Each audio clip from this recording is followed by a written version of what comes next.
Bismillahirrahmanirrahim. Assalamualaikum warahmatullahi wabarakatuh.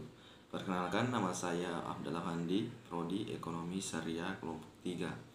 Di sini saya akan memenuhi salah satu tugas mata kuliah Ekonomi Makro Islam. Di sini saya akan memilih ledakan kreativitas. Tak lupa pula kita bersyukur pada Allah Subhanahu wa taala atas rahmatnya, atas ridhonya pada hari ini saya diberi kesempatan untuk melaksanakan tugas tersebut. Dan tak lupa pula kita kirimkan salawat serta salam kepada junjungan Nabi besar kita, Nabi Muhammad SAW, di mana Nabi tersebut telah membawa kita ke alam kegelapan menuju ke alam terang seperti pada hari ini. Dan tak lama-lama pula kita langsung ke video. Baik, langsung saja. Pertama itu pengertian kreativitas. Tentu teman-teman sudah mengetahui atau belum, itu istilah kreativitas berasal dari bahasa Inggris, yaitu to create, yang berarti mengarang atau membuat sesuatu yang berbeda, baik bentuk susunan atau gaya dari yang lazim dikenal orang. Di sini kreativitas merupakan salah satu kebutuhan pokok manusia, yaitu kebutuhan akan perwujudan dari aktualisasi diri, dan merupakan kebutuhan paling tinggi bagi manusia. Dan di sini menurut pendapat Torres dalam Munandar 198 menambahkan bahwa kreativitas mengandung sensitivitas terhadap problematika dan kesulitan dalam bidang apapun, kemudian menyusun sebagai pemikiran atau data-data teoritis yang digunakan untuk problematika tersebut, dan menguji kebenaran data-data itu serta menyampaikan hasil-hasil yang dicapai kepada orang lain. Nah, di sini kita berpikir, namun setiap individu memiliki cara-cara yang berbeda dalam pemikiran, kemampuan mengatasi masalah, maupun penyampaian ide. Menurut pendapat kedua, yaitu kreativitas menurut Guilford dalam Munandar 1998 diartikan sebagai konsep berpikir divergen, yaitu mencoba menghasilkan sejumlah kemungkinan jawaban untuk suatu pertanyaan atau masalah. Hal ini mengindikasikan bahwa orang yang berpikir kreatif biasanya memiliki banyak ide dan alternatif jawaban terhadap suatu masalah. Nah, di sini tentu semua orang memiliki kemampuan mental berbeda, yaitu kemampuan mental seperti memori, evaluasi, dan penelitian, serta pemikiran yang divergen. Selanjutnya, pengertian kreativitas yaitu kemampuan untuk memproduksi komposisi dan gagasan-gagasan baru yang dapat berwujud aktivitas imajinatif yang melibatkan pembentukan pola-pola baru dan kombinasi dari pengalaman masa lalu yang dihubungkan dengan keadaan yang sudah ada pada situasi sekarang. Dan hal tersebut berguna, bertujuan, terarah, dan tidak hanya sekedar fantasi. Menurut Harlock 2003, kreativitas terdiri dari dua unsur. Yang pertama, kefasihan yang ditunjukkan oleh kemampuan menghasilkan sejumlah besar gagasan pemecahan masalah secara lancar dan cepat. Yang kedua, keluasan yang pada umumnya mengacu pada kemampuan untuk menemukan gagasan yang berbeda-beda dan luar biasa untuk memecahkan suatu masalah. Nah, Di sini pengertian kreativitas yaitu kreativitas adalah suatu kemampuan untuk menyelesaikan masalah yang memberikan kesempatan individu untuk menciptakan ide-ide asli atau adaptif. Fungsi kegunaannya secara penuh untuk berkembang. Menurut pendapat Widiatun 199, kreativitas adalah kemampuan untuk menentukan pertalian baru, melihat subjek dari perspektif baru, dan menentukan kombinasi-kombinasi baru dari dua atau lebih konsep yang telah tercetak dalam pikiran. Menurut pendapat Evans 1994 dan menurut Buffon Krisnawati 2011, kreativitas adalah unsur kekuatan sumber daya manusia yang andal untuk menggerakkan kemajuan manusia dalam penelusuran, mengembangkan dan penemuan-penemuan baru dalam bidang ilmu pengetahuan dan teknologi serta dalam semua bidang usaha manusia. Dan menurut Sukarti dalam Gufron dan Krisnawati 2011 menyebutkan istilah kreativitas dalam kehidupan sehari-hari selalu dikaitkan dengan prestasi yang istimewa dalam menciptakan sesuatu yang baru, menemukan cara-cara pemecahan masalah yang tidak dapat ditemukan oleh kebanyakan orang, ide-ide baru, dan melihat adanya berbagai kemungkinan. Menurut Amabile dalam Undang-Undang 2004 mengatakan bahwa kreativitas berkaitan dengan kualitas produk atau penilaian dan respon bersifat kreatif melalui sejumlah pengamatan yang dilakukan oleh yang tepat. Kreativitas juga melibatkan proses yang dianggap mengandung nilai-nilai kreatif. Beberapa definisi ini mengarahkan kreativitas sebagai hal yang menghasilkan hal dan ide yang baru oleh individu atau kelompok kecil.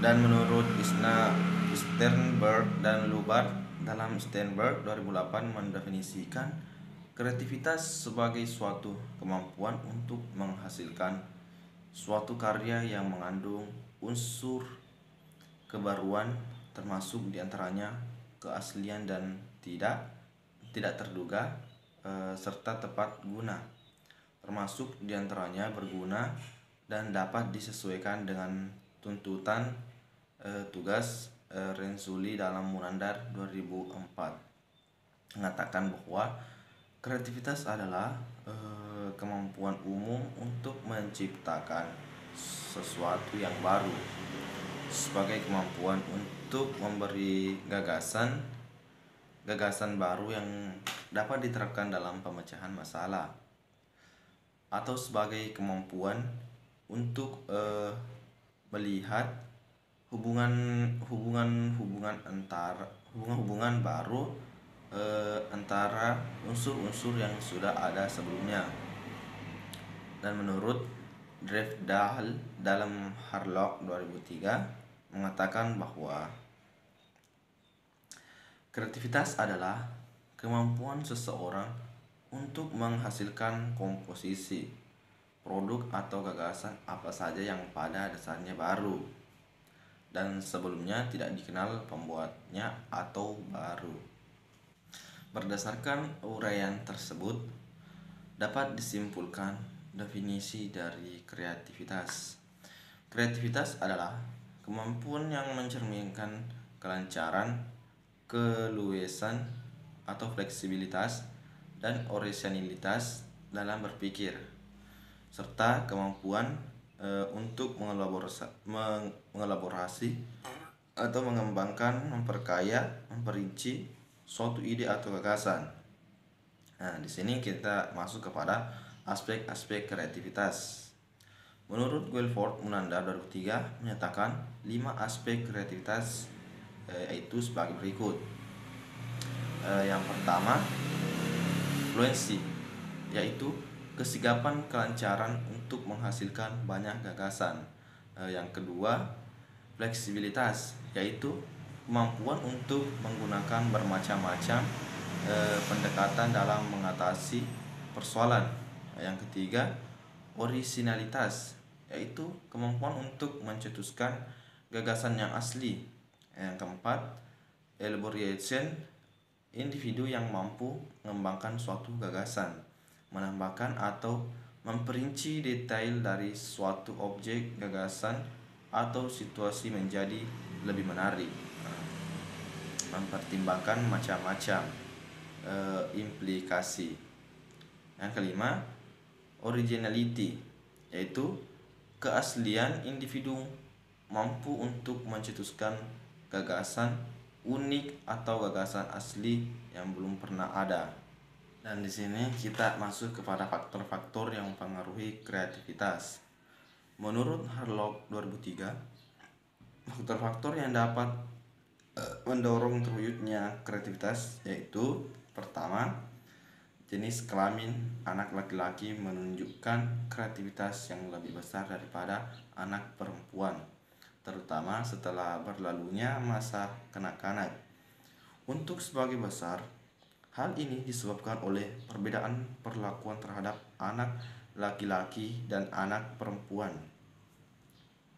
Anak laki-laki diberi kesempatan untuk mandiri, didesak oleh teman sebaya untuk lebih mengambil risiko, dan didorong oleh para orang tua dan guru untuk lebih menunjukkan inisiatif. Dan di sini kita masuk kepada pengukuran kreativitas siswa. Pengukuran kreativitas dapat dibedakan atas pendekatan-pendekatan yang digunakan untuk mengukurnya. Ada 5 pendekatan yang lazim digunakan untuk mengukur kreativitas, yaitu pertama, analisis objektif terhadap perilaku kreatif. Kedua, pertimbangan subjektif. Ketiga, inventory kepribadian. Keempat, inventory biografis. Dan kelima, tes kreativitas BTI 2012. Analisis objektif. Pendekatan objektif dimaksudkan untuk menilai secara langsung kreativitas suatu produk berupa benda atau karya-karya kreatif lain yang dapat diobservasi wujud fisiknya. Metode ini tidak cukup memadai untuk digunakan sebagai metode yang objektif untuk mengukur kreativitas Amabil dalam Supriyadi 1994 karena sangat sulit mendeskripsikan kualitas produk-produk yang beragam secara matematis. Untuk menilai kualitas intrinsiknya, kelebihan metode ini adalah secara langsung menilai kreativitas yang melekat pada objeknya, yaitu karya kreatif. Kelemahan metode ini yaitu hanya dapat digunakan terbatas pada produk-produk yang dapat diukur kualitas intrinsiknya secara statistik dan tidak mudah melukiskan kriteria suatu produk berdasarkan rincian yang benar, bebas dari subjektivitas. Pertimbangan subjektivitas pendekatan ini dalam melakukan pengukurannya diarahkan kepada orang atau produk kreatif. Cara pengukurannya menggunakan pertimbangan penelitian seperti yang dikemukakan Frankis, Galton, Castell, Cox, McKinnon dalam Supriyadi 1994. Di sini pengukurannya ada yang menggunakan catatan sejarah, biografi, antologi, atau cara meminta pertimbangan sekelompok pakar. Dasar epistemologis dari pendekatannya ini yaitu bahwa objektivitas sesungguhnya adalah introjektivitas. Artinya, meskipun prosedurnya subjektif, hasilnya menggambarkan objektivitas, karena sesungguhnya subjektivitas adalah dasar dari objektivitas. Prosedur lain digunakan dalam pendekatan pertimbangan subjektif, yaitu dengan menggunakan kesepakatan umum. Hal tersebut apabila jumlah subjeknya terbatas, maka pendekatan ini merupakan pendekatan yang praktis penggunaannya dan dapat diterapkan pada berbagai bidang kegiatan kreatif. Juga dapat menjaring orang-orang, produk-produk yang sesuai dengan kriteria kreativitas yang ditentukan oleh pengukur dan sesuai dengan prinsip-prinsip pada akhirnya kreativitas. Sesuatu atau seseorang ditentukan oleh apresiasi pengamat yang ahli. Adapun kelemahannya yaitu setiap penimbang mempunyai persepsi yang berbeda-beda terhadap yang disebut kreatif dan dapat dipengaruhi oleh faktor-faktor lain, yaitu inventory kepribadian. Pendekatan inventory kepribadian ditujukan untuk mengetahui kecenderungan kepribadian kreatif seseorang atau korelat kepribadian yang berhubungan dengan kreativitas. Kepribadian kreatif meliputi sikap, motivasi, minat, gaya berpikir, dan kebiasaan-kebiasaan dalam berperilaku. Alat ukurnya antara lain skala sikap kreatif Unandar 1998, skala kepribadian, dan Dia Kreatif Supriyadi 198, How Do You Think?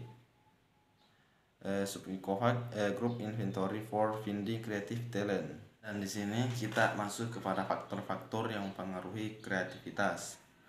Menurut Harlock 2003, faktor-faktor yang dapat mendorong terwujudnya kreativitas yaitu: pertama, jenis kelamin.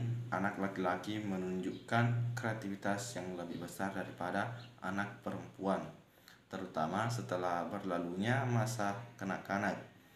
Untuk sebagian besar, hal ini disebabkan oleh perbedaan perlakuan terhadap anak laki-laki dan anak perempuan. Anak laki-laki diberi kesempatan untuk mandiri, didesak oleh teman sebaya untuk lebih mengambil risiko, dan didorong oleh para orang tua dan guru untuk lebih menunjukkan inisiatif. Yang ketiga, kelompok sosial ekonomi, yaitu lebih tinggi cenderung lebih kreatif daripada anak yang berasal dari sosial ekonomi kelompok yang lebih rendah.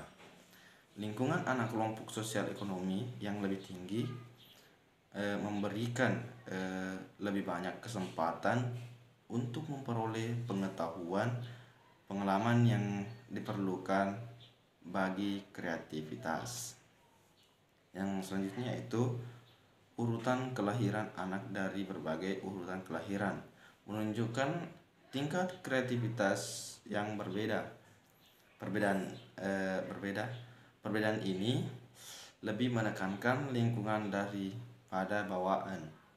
Anak yang lahir di tengah, lahir belakangan, dan anak tunggal mungkin memiliki kreativitas yang tinggi daripada anak pertama. Umumnya, anak yang lahir pertama lebih ditekan untuk menyesuaikan diri dengan harapan orang tua. Tekanan ini lebih mendorong anak menjadi anak yang penurut daripada pencipta. Yang selanjutnya yaitu ukuran keluarga anak dari keluarga kecil, bila mana kondisi lain sama cenderung lebih kreatif daripada anak dari keluarga besar. Dalam keluarga besar, cara mendidik anak yang otoriter dan kondisi sosial ekonomi kurang menguntungkan, mungkin lebih mempengaruhi dan menghalangi perkembangan kreativitas.